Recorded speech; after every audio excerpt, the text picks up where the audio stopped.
Lot of Obama patriotism talk in the news, or lack thereof. Rudy Giuliani, amongst many others, and there's a firestorm. Why, I don't know. He says what he feels. He doesn't feel he needs to be politically correct, and that's the deal. So now then, so he should have said, I think Obama's a patriot, but I don't like his policies. That's basically what he said after he said Obama wasn't a patriot. So, same thing. Anyway, let's chat about it with senior editor at the Federalist, David Harsanyi. How are you, David? Welcome to the program. Hey, I'm well. Thanks for having me. You're welcome. So nice to have you on. So, does Obama love America? I don't... Go ahead. I'm like, yeah, sure he does. His actions say no, but what say you? Listen, I just think that question is sort of a distraction, because what I care about is what he does and what his policies are. I can't bore into his soul and know if he loves America or not. But, I don't think it's outrageous for people to question whether he loves America in the same way that we traditionally have, or that they do, because, I think he sort of... he puts government at the center of everything, and that's not a very American, sort of traditionally American thing to do. So I'm not that outraged by it. I don't think people should be that outraged by it. I just think it's sort of a distraction. Well, people are saying it's a horrible thing to say, but, Giuliani reportedly told a group of conservative money men in New York, he says, I don't believe the president loves America. That's his opinion, and but this is the whole thing. You can't say anything today. And Giuliani, see, the way I view it, you say you can't get into someone's soul or heart, and you're absolutely right. When I look, like you said, your actions, when I see Giuliani, who is tougher than nails, he's a prosecutor back in New York. He takes over New York as the mayor. He turns the city around. The way he handled 9/11 was exemplary. He's a true patriot. Nobody could have done a better job. He was beautiful, okay? Then you look at this character, okay, who's in the White House, all right? He won't even call terrorism what it is. Everything is, some other crime. These guys are crusaders. The borders are wide open. There's allegiance with the Muslim Brotherhood. You can't help yourself. I think, quite frankly, he said it, and I think out of frustration. People are frustrated with Obama. Look at this American Sniper movie. It resonates with America. Resonates. So they don't think that, Chris Kyle was, say, a murderer. My God, these maniacs on the left, a murderer and a racist and every other word. He's protect. They don't even realize how freedom even reigns. So I think the country overall is frustrated. Obama is clearly the most progressive president that we've ever even seen with his policies and views. Yeah, I definitely think he's trying to change what the meaning of patriotism is. To him, economic patriotism, it's essentially progressive, liberal, not even liberal, I'd say progressive sort of redistribution of wealth and things of that nature. And, and when he compares us to Islamic terrorist nations, basically, by bringing up the Crusades, and compares Western culture to what's going on there, clearly he can't really love America in the way that I do, at least, because I think that we actually are more moral and better than those societies, because I think we have institutions and the Constitution and things that make us better, and he tries to circumvent those things quite often, especially the Constitution, with his executive actions, and that is by definition an un-American action, I think. So I'm not really arguing with against Rudy. I just think that what happens then we get into a discussion about what people believe, and it becomes tougher than by just looking at what he does, which is bad enough, I think. I don't think you actually need any more than that. You know what I'm saying? No, I know, but some people. So you're saying that people just shouldn't say it? Rudy is not even running for anything, so he can say whatever he wants. I'm not exactly sure. Anyone can say whatever they want, so I'm not exactly sure why everyone gets that upset about it, or at least they pretend to be upset. I'm just saying, if I'm Scott Walker and I'm running for president, I think that it is a distraction for him to talk about if Obama is a Christian or not, or if Obama I agree. Yeah, because I want to talk about all the terrible stuff that the guy's done that's really weakening our country, and I think that those things matter a lot more. That's my only point. I mean, I don't fundamentally disagree with what Rudy said. I mean, I can't know, but he doesn't love America in the way that I love America, at least. Well, he didn't grow up here. I'm sorry. You have to be like, when you're from a certain, like when you're home, like I don't know where you're from. It doesn't matter where you're living. But when you're home, it's home. Your hometown is home. You come back home. You're home. So he just doesn't. I don't think he physically meant he could feel what a lot of true patriotic Americans can feel. Because if he did, he would realize this distribution of wealth nonsense. Things like that don't work.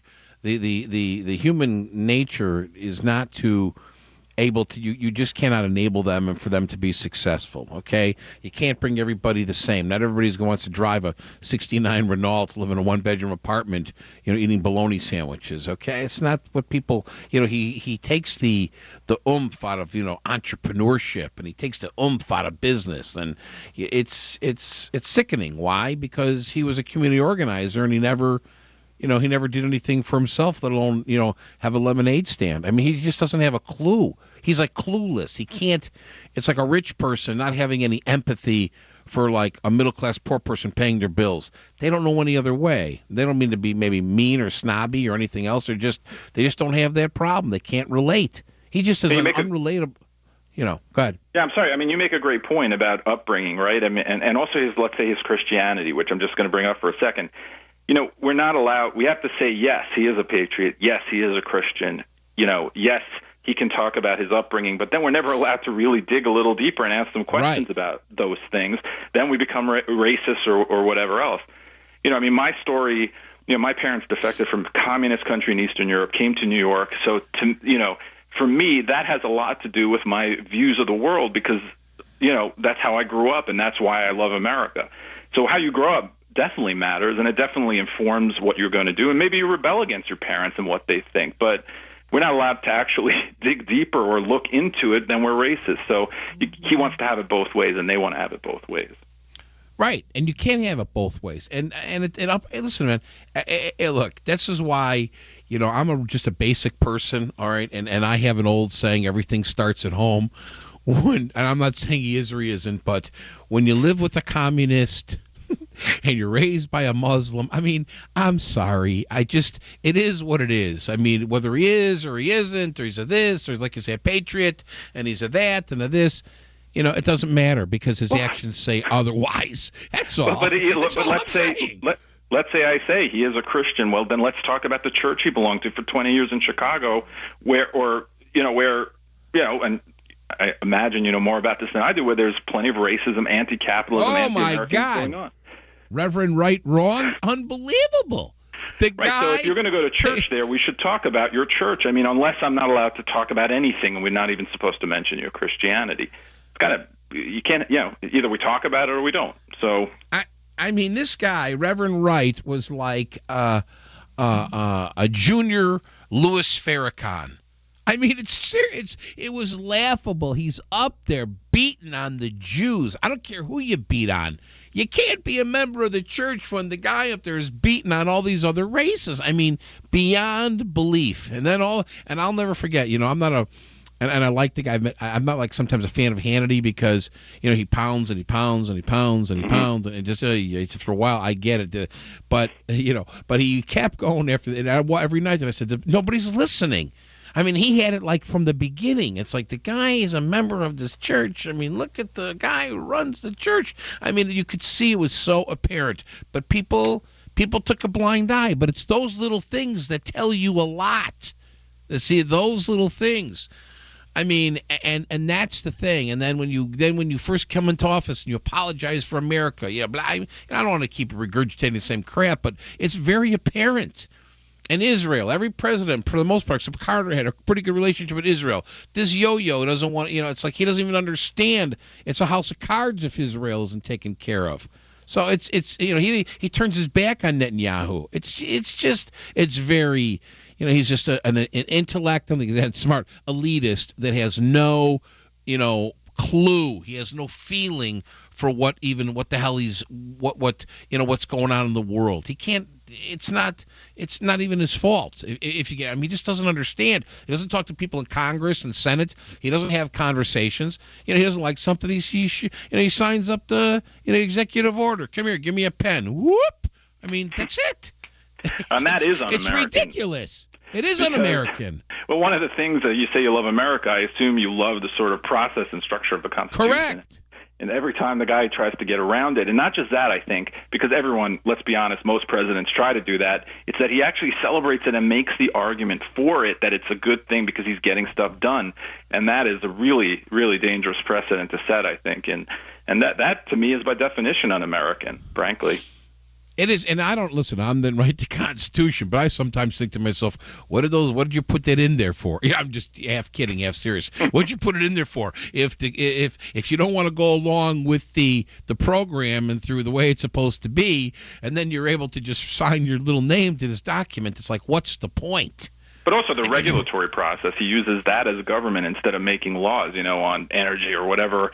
And that's dangerous. And he does it on almost every level you can imagine. And you mentioned Israel. I mean, you would think Netanyahu was a terrorist himself. I mean, we treat Iran better than we do Israel in some sense. Obviously, this president does, I think, at least. We do. I mean, we're letting Iran. I have no doubt. I really mean this. And I'm not trying to be Mr. Dramatic, and I'm not saying they're going to take out Israel, but I have no doubt that Iran will have a bomb. I'm just saying, but Iran is off to the races, and we're not doing anything about it. We're enabling them. If we read the news, right. We're enabling them to get it within 10 years. And they'll have it. Yeah, they'll have it. I mean, they'll have it. There's no doubt about it. They'll have it. Or I don't know. Put it to this way: if Hillary Clinton gets in 2016, they'll have it.